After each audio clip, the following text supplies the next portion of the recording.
नमस्कार। चीन की मुश्किलें लगातार बढ़ रही हैं। ये अलग बात है कि वो स्वीकार करने को तैयार नहीं है। चारों तरफ से उसके लिए जो कहें कि उसके पड़ोसी देश हैं, उसकी सीमा जिनसे लगी हुई है, वो उन्होंने उन पर दबाव बनाना शुरू कर दिया है।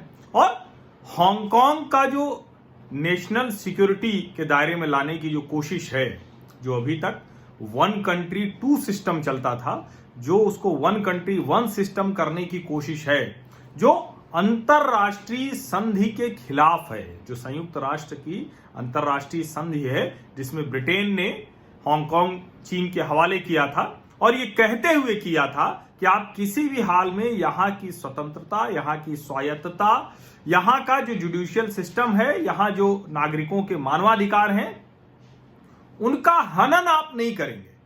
अब G7 देशों के विदेश मंत्रियों ने कड़ी चेतावनी दी है।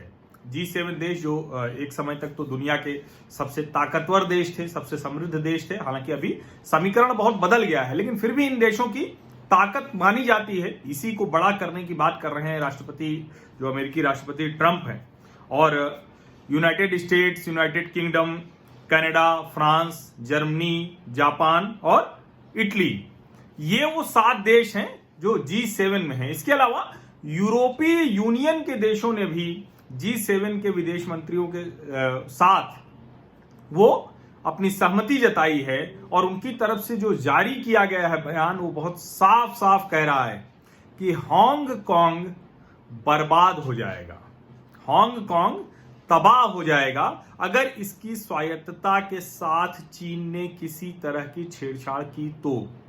ये मैं आपको पहले भी बता चुका हूं, ये आशंका मैंने पहले जताई थी कि चीन जो ये कर रहा है, भले उसको लग रहा हो कि हम अपने फायदे के लिए कर रहे हैं, हम हांगकांग पर पूरी तरह से कब्जा कर लेंगे, लेकिन दरअसल मेनलैंड चाइना से अलग हटके ये हांगकांग का एक सॉफ्ट फेस था, एक नरम स्वायत्त चेहरा था, जिसकी वजह से चीन का पूरी दुनिया से ब्रिज बन गया था, पुल बन गया था। यानी पूरी दुनिया और चीन के बीच में एक पुल की तरह का काम हांगकांग कर रहा था।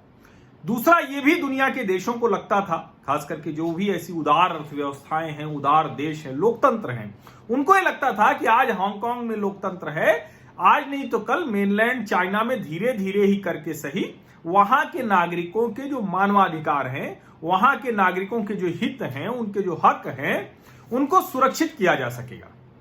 और इसीलिए दुनिया भर से, दुनिया के देश, बड़ी बड़ी कंपनियां, बड़े बड़े लोग, वो सब जाकर हांगकांग में निवेश करते हैं, और उसका नतीजा कि हांगकांग दुनिया के सबसे समृद्ध देशों में शामिल है, सबसे समृद्ध शहरों में शामिल है। वो सिटी कंट्री है, लेकिन सबसे समृद्ध और जिसको कहते हैं ना कि प्रॉस्पेरिटी वहां है। G7 देशों ने जो एक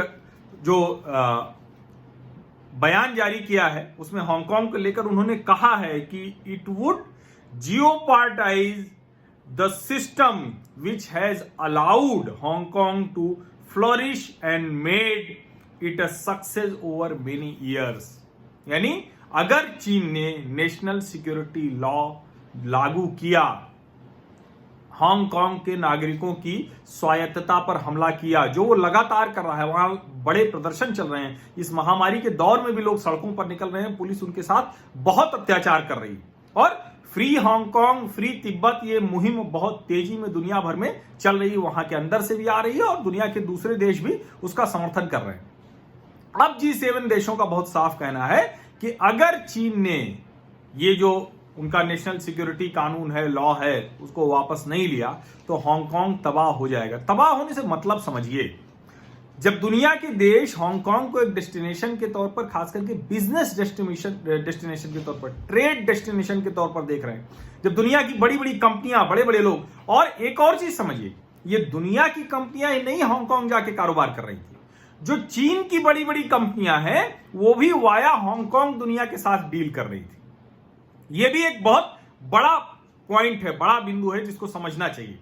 अब अगर G7 देश और यूरोपीय यूनियन के देश ये कहते हैं, और कल को धीरे धीरे करके United states, United kingdom, Germany, Japan, Canada, France, Italy और पूरा का पूरा यूरोपीय यूनियन, इसकी कंपनियां वहां से बाहर निकलने लगती हैं, हांगकांग को छोड़ने लगती हैं, जो रिच लोग हैं, अमीर लोग हैं, वो हांगकांग छोड़ने लगते हैं।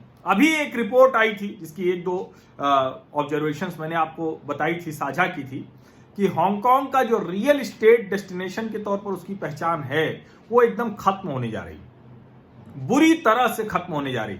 और इसीलिए चीन भले ये सोच रहा है, लेकिन वो अपनी सीमा पर तो जो उसके देश हैं उन सबसे तो वो झगड़े में लगा ही है और उसका खामियाजा उसे भुगतना ही पड़ेगा। दुनिया के सारे देश ये समझ रहे हैं सिवाय नेपाल और पाकिस्तान को छोड़कर।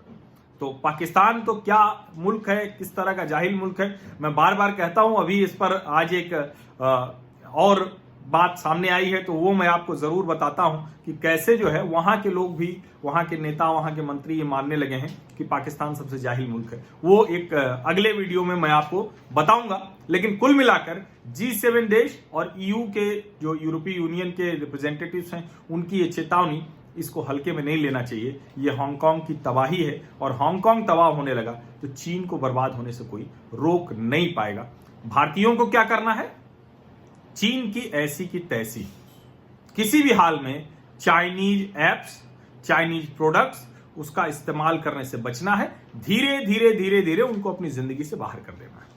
ये इतना भर करना है। और दुनिया तो अलग अलग तरीके से चीन को सबक सिखा ही रही है और निश्चित तौर पर इस बार चीन सबक सीखेगा। धन्यवाद।